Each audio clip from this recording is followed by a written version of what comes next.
Hello my friends, it's the Game Boy Geek here, and today you'll command a small force of legendary characters and models that are fighting a battle which forms a part of the larger ongoing conflict.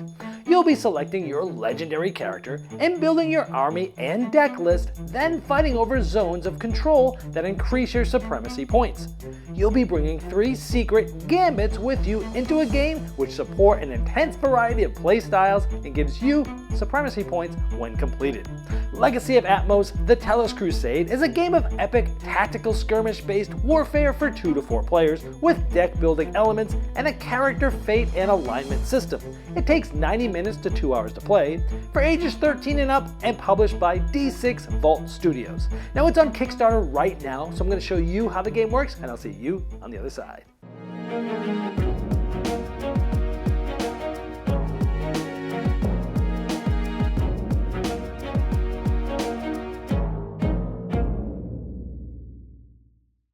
This is a Kickstarter preview, so all the art and components you see here are not final. These are prototype. To see all the updated art and components, you're going to want to check the Kickstarter link in the description of this video.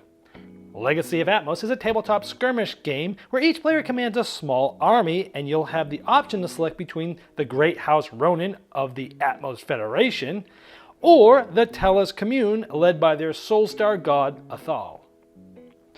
Here's the setup for 2 players. This is one of the many ways you can set this game up. On the bottom right, we have the Atmos Federation, and in the upper left, we have the Tellus Commune. Here I'm using pre-constructed armies with a leader and a pre-constructed deck of 20 cards. There's a lot of ways you can customize the setup of this game and building your armies. I'll talk more about that towards the end of the video.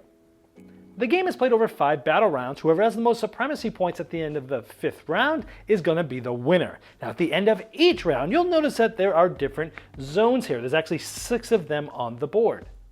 And if you have more of your models in a zone than the opponent at the end of the round, you will control this zone and you'll put your marker there and you'll get 2 supremacy points. You'll do that for all 6 zones at the end of each of the 5 battle rounds.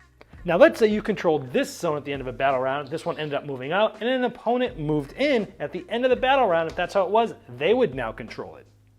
But if it was like this and there was one model of each of the factions in there, control would stay with whoever had it. The other way to score supremacy points are through gambits. These are 3 hidden objectives that you'll have. You'll be able to select them at the beginning of the game. And like this one, Ranged Slayer. At the end of each round, if you killed 2 or more enemy models with a ranged weapon attacks, you reveal this gambit and increase your supremacy points by +2, and this can be obtained up to 4 times per game. Or with this one, Save the Leader, Slay the Leader. At the end of the game, if your leader's alive and the enemy leader is slain, you gain 7 supremacy points. So these are sort of hidden objectives that will also get you points. Each of the 5 battle rounds goes through 4 phases. The first is the strategic phase, and at the first round, this is a little bit different. You'll actually draw 5 cards from your deck. There's actually, you can have up to 2 mulligans to help get rid of some of the cards that you don't like and get some new ones, but you're going to start with 10 mana tracked by a D20. We'll talk about how you use mana in just a bit.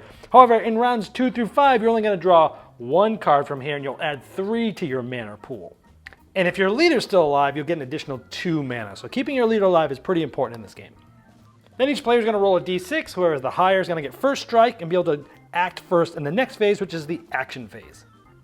The action phase is where the majority of the game is played, and during this phase you're going to take turns with you alternating with your opponent or opponents if you're playing with more than 2 players, and you're going to activate one of your models, and then the other player or players are also going to activate a model, and you'll keep doing this till all your models have been activated this battle round.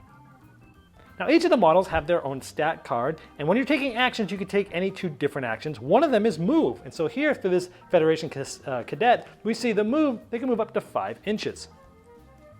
Now the game will come with its own rulers, but I'm just showing you the scale here is they can move up to 5 inches, and we would have moved there. And if you're within 1 inch of another model, you get into melee combat, which is another action you can take.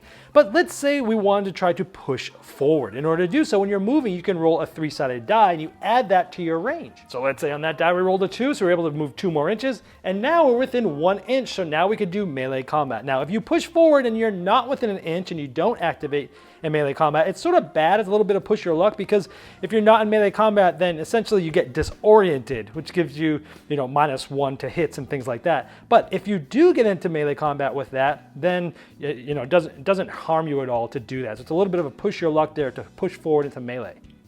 Now the Federation Cadet does start with a utility knife, and it's a melee weapon. Now it shows you how many times it attacks and how much a damage does if you hit with each of those.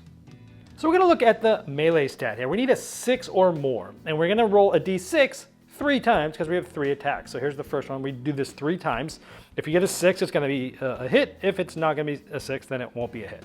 So let's say out of those 3 attacks, only 1 of them hit. The defender is gonna be able to also roll dice. Now first I'll look at fortitude. For every 1 point that they might have there, it shakes off a potential damage. In this case, it doesn't have any. Then we look at the armor. This is a 5 or more. Now in this case, we didn't at least equal the 5 or more, we got a 4. If we did, then that model completely ignores that instance of damage. But in this case, it's gonna get through. And then some models have a divine save that allow them to get, to avoid damages as well. So this one would take 1 hit, and that knife essentially was 1 damage. It says 4 hit points, it's now down to 3. By the way, it's a good time to show you that all the different models have different abilities and different weapons and things. Like this one is the model can initiate melee combat if it's within 2 inches away instead of just 1. That's pretty cool. This one has a rip and tear where you take 2, it gets 2 attacks plus whatever you roll on a d3. Pretty cool. Now, if we had killed that model, we actually get to reposition up to half of our movement stat away. But we couldn't be less than 1 inch away from another model, meaning we couldn't get into another melee combat from repositioning. Now in the following round after melee combat's initiated, either player can activate their models that are still engaged as an activation, and they can retreat or choose to fight. And if they chose to retreat, they do their normal movement plus a d3 roll away from the enemy model, but this player could decide to chase down and also move their normal movement plus a d3. Now, one unique and important aspect of Legacy Atmos is called Fate and Alignment. And this works with each player by default would start with 3 light and 3 dark fate tokens. Now, there's different ways, other ways that you could use to get rerolls and such, but this is one of them when you're in combat, for example. You can spend a light fate token to reroll, but when you do that, you must give this to the opponent that they can decide which side to have that on. If you have a dark fate token, you can give that player one of those to force them to reroll.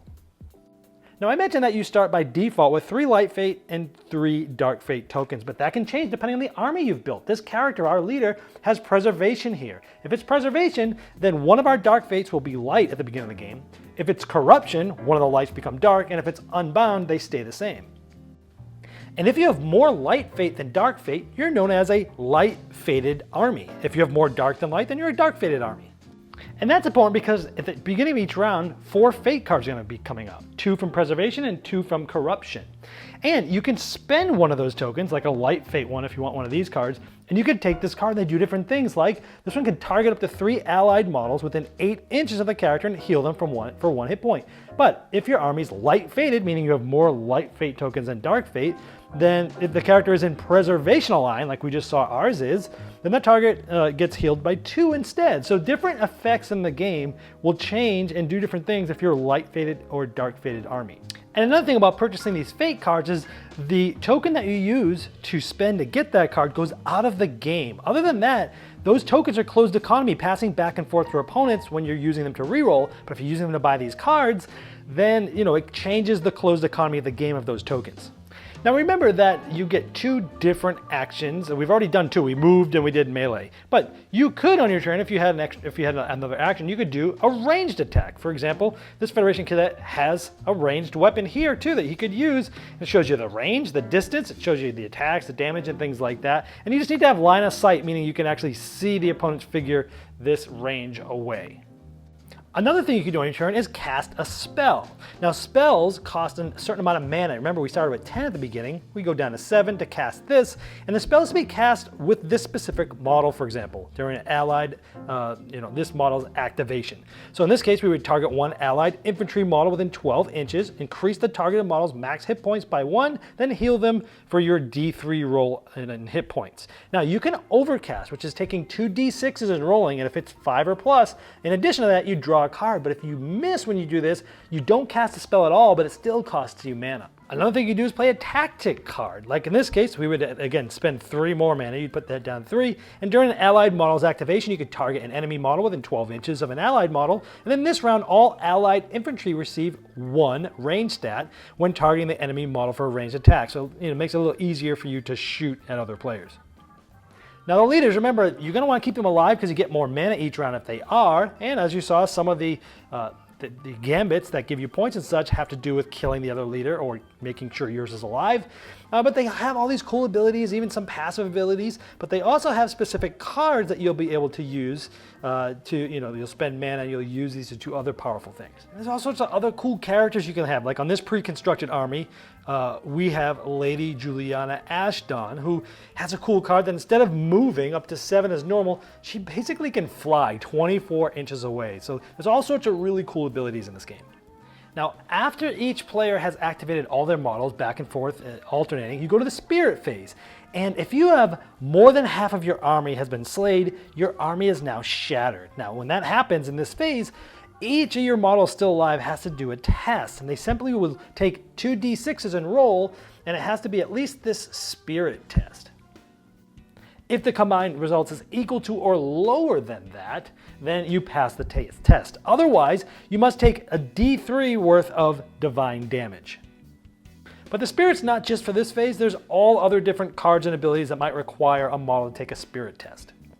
And after that, you go to the end phase where certain abilities and things might trigger at the end of the round, but then supremacy points are total based on gambits that are completed and the amount of these different zones that you control, 2 points for each of those. And at the end of the 5th battle round, whoever has the most supremacy points is the winner.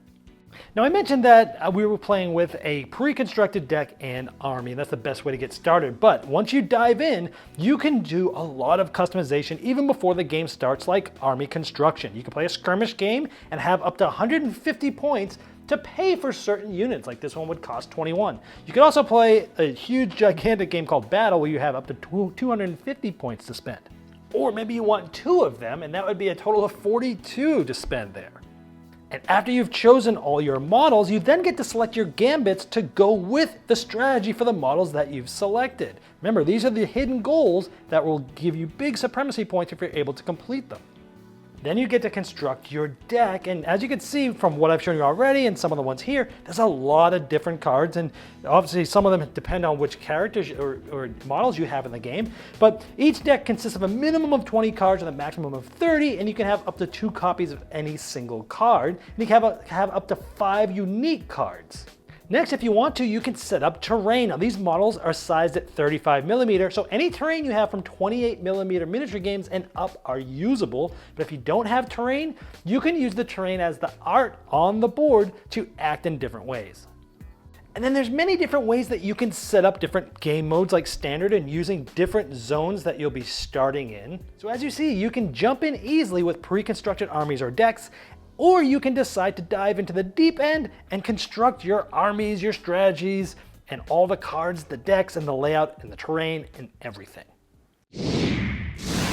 Well, there you have Legacy of Atmos, the Tellus Crusade, and as I showed in the overview, you'll be selecting your legendary character, building your army and deck list, and trying to battle to have the most supremacy points in the end.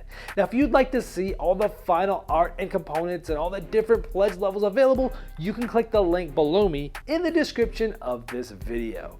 Now, that will take you directly to the Kickstarter project page, and I'm sure that D6 Vault Studios would love your support.